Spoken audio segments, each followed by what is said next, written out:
minibar na napaka-aesthetic talagang. Meron pong dining area and kitchen area po. And ito na po yung pinalagay po na asphalt curtains na owner sa kanyang master's bedroom. Bale, habang nagtutur po tayo dun sa bahay po ng ating... Anyway mga ka-viewers, ito na po yung ating finished product sa... Good morning mga ka-viewers. Ngayon ay on the way po tayo papunta ng Laguna. So mag-install po tayo dun ng cortina. Then Cavite meron din po tayo. So mahaba-haba po itong araw na ito na pag-i-install. So kahapon ay galing tayo ng Pangasinan. So dito naman tayo nag-uwi ngayon sa bandang south. So drive lang tayo. Tapos ayun, update ko kayo pag nandun na po tayo sa area. So dito tayo ngayon sa Skyway.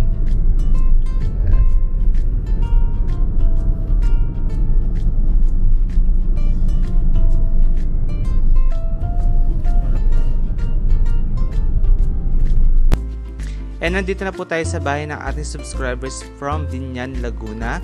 And nung pumasok nga po tayo dito, winelcome po tayo ng mga cute na aso na ito. Sinayawan nila tayo, di ba? Ang cute po nila.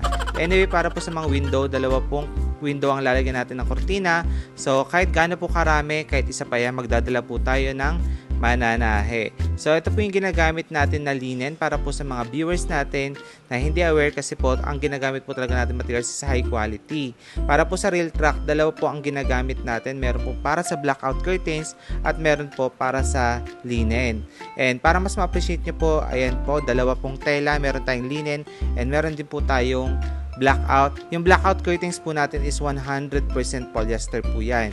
Ang paglalagay po nitong kortina ay madali lang naman po. Sinushoot lang naman po yan sa pinaka-hook. Ganun lang po siya kadali. Tapos po kasama na rin sa package itong nilalagay po nating tassel. Ang purpose po nito is to add elegance po sa ating mga kortinang nilalagay. So ito naman po nasa inyo kung gusto niyo ipalagay or hindi. Removable naman po yan. Ate, ano masasabi mo? Maganda siya. Maganda yung design niya. Malaki na dagdag na ganda sa bahay. So ito na po yung finished product natin. So finalize lang po natin yung pag-a-iron. Ayan. So ang kulay po nito is almond. So plain color lang po yung pinili na po ng owner. Then same din po sa tassel, almond. Ayan, bali tapos na po tayo sa Binyan. Next ano na po tayo? Next house. So again, ito po si client number 11. Ito na po yung ating finished product. So, ayan na po ang living area ng owner ngayon. So, ang laki po ng nabago. Parang minikapan po ang kanyang living area nung nilagay na po natin yung ating kortina. And ito naman po yung sa stairs niya. Isang mahabang kortina po ang nilagay natin dito.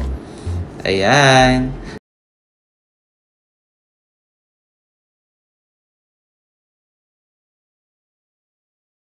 And nandito naman po tayo sa General Trias, Cavite. At ito naman po yung mga window na lalagyan natin.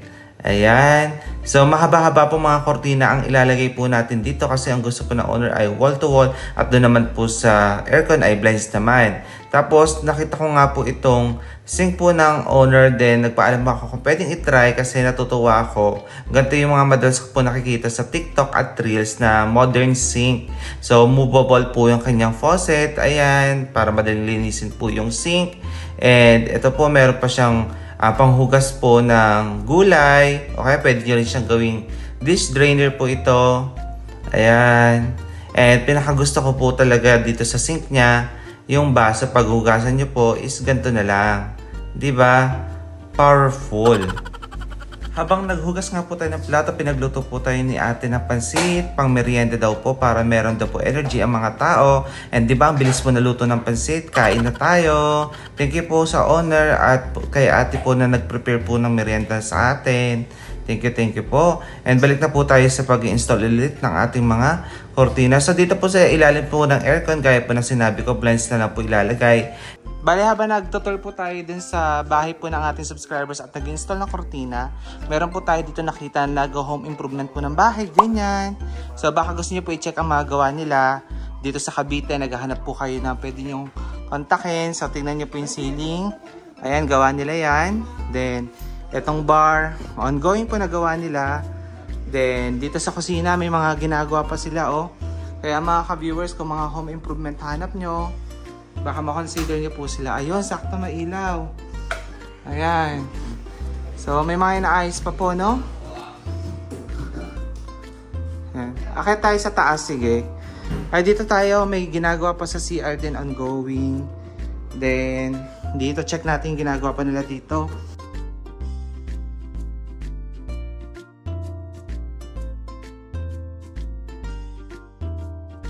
Ay, wow. Ito medyo okay na, oh. Ganda ng gawa nila, ha. Tapos, gumagawa sila dito ng kama. Then, wardrobe cabinet. Okay, sa mga taga-Cavite dyan. Dito may ginagawa pa din. Okay. Then dito sa isang kwarto. Yan. So dito po, kama, cabinet, baka lalo nyo magpagawa sa kanila. Pwede nyo po silang kontakin. Yan. Even po yung mga cabinet sa sink, gumagawa sila. Tiles, ayan po.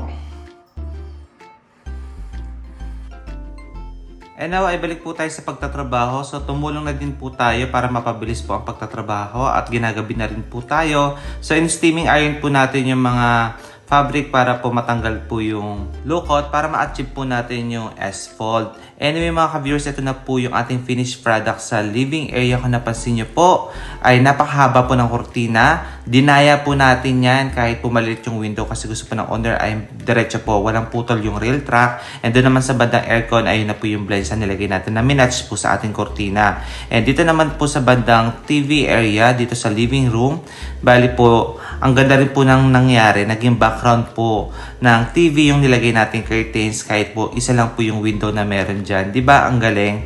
Ngayon po, tara, mag-start na po tayo mag-tour dito sa bahay po ng owner since tapos na rin po tayong mag-install. And ito na po ang living area ngayon ng owner, di ba? Ang laki na po ng ginanda. At syempre, mas lalo pa pong gumanda po yung bahay niya dahil po sa ating in-install na S-fold curtains. So, para po may idea kayo sa kanyang bahay, syempre, share ko na lang din sa inyo na ganito po ang design niya ng kanyang ceiling. And syempre, itong pangmalakasan niyang ilaw sa gitna, napakaganda ng details, oh. Then, yung tiles po niya, glaze tiles po yan, na 60 by 60.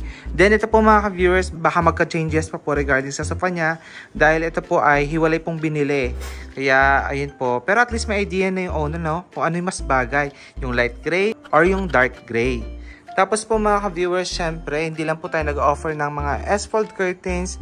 Meron din tayong ina-offer po dito na blinds. So, ang blinds po natin ay ang brand po niyan is Loss, ha. Then, syempre mga ka-viewers, ha, dahil branded po itong nilagay natin, maganda po yung quality niyan. Tingnan nyo naman po, oh. Ayan. Yung mesh niya, ang ganda po na pagka-mesh. And yung thickness po niyan. Tapos po, syempre, nag-decide na po yung owner na blinds na lang po ilagay dito. Since syempre po, nailagay na po yung aircon. Pero lagi ko naman po sinasabi sa inyo, meron tayong ways kung paano pa po natin mapapa-improve at mapapaganda yung bahay. Gaya po neto. Then, syempre, meron tayo ditong nilagay din po na asphalt curtains na naging TV background po. Ayan. So, ito pong TV na owner, parang kama ko na, ha. Pwede nang higaan sa laki. Diba? Sana all. So, ito po mga ka-viewers. Ayan.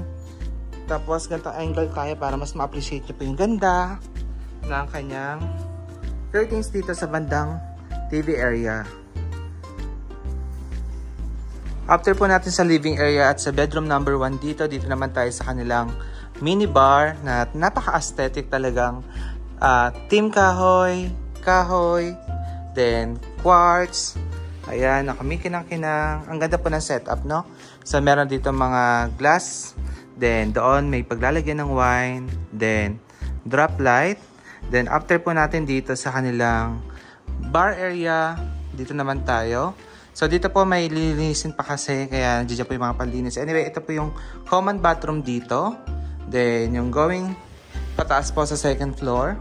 Which is ang galing, ha? Hindi nakakain ng space sa loob ng bahay yung stairs. Tama lang yung laki niya. Paakyat ng second floor dyan. Anyway, dito, meron pong dining area and kitchen area po. Di man siya ganong kalakihan, pero napaka-aesthetic po. Tingnan nyo naman po yung mga nilagay po na gamit. Talaga po napakaganda. Talaga important po ng owner. Tingnan nyo naman po dito sa dining area niya, oh. Ilaw pa lang po, pwede na isang lock. Ayan.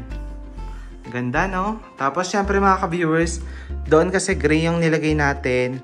Dito, almond and tan. Kasi gusto po ng owner, ay ito meron na po sa kanyang dining set. Which is, tama naman. Tingnan niyo po, matchy-matchy sila. Then, ito po, side-by-side door po ng Fuji Denso. Nakita ko na to dati at nagustuhan ko lang yung design niya. Minimalist. Then, dito po, mga modular cabinet. Ayan. And, Hamden po na range hood. Same din po, Hamden po na stove. And Hamden po na built-in oven. Mukha talagang subscribers natin yung owner kasi halos lahat ito pinakita natin sa vlog. And gusto ko yung backsplash niya for sure. So welcome po ito nabili. Ayan yung details. Ayan.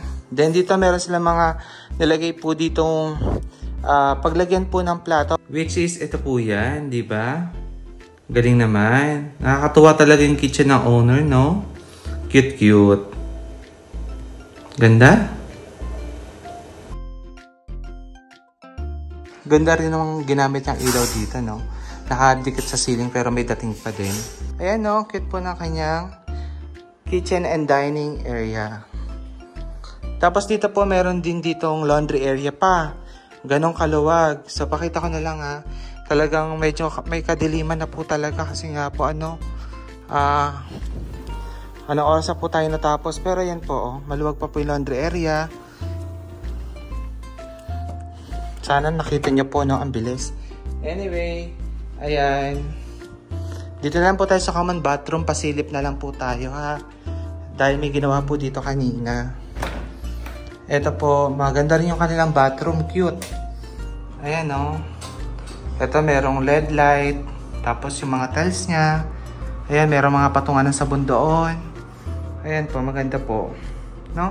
Siguro ito soon, papapartition ng owner yan. Ayan.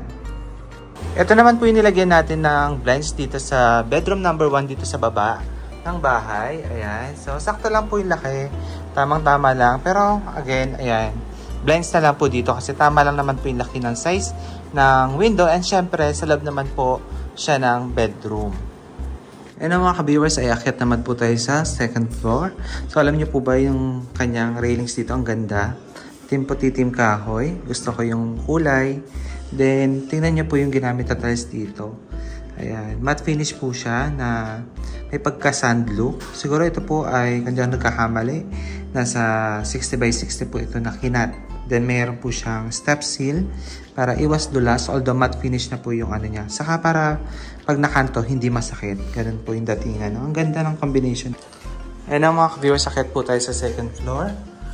Then, ito naman po yung top view na kanyang hagdanan. Ayan. Ang gandang ginamit niya ditong pendant light sa kanyang hagdanan. Tingnan niyo po yung tsura, no?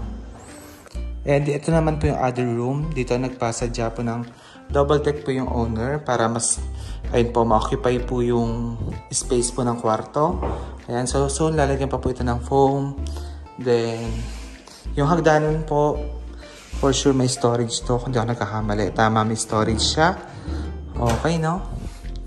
Tapos, meron pong wardrobe cabinet dito. And syempre yung blinds po natin. Nagka-clog.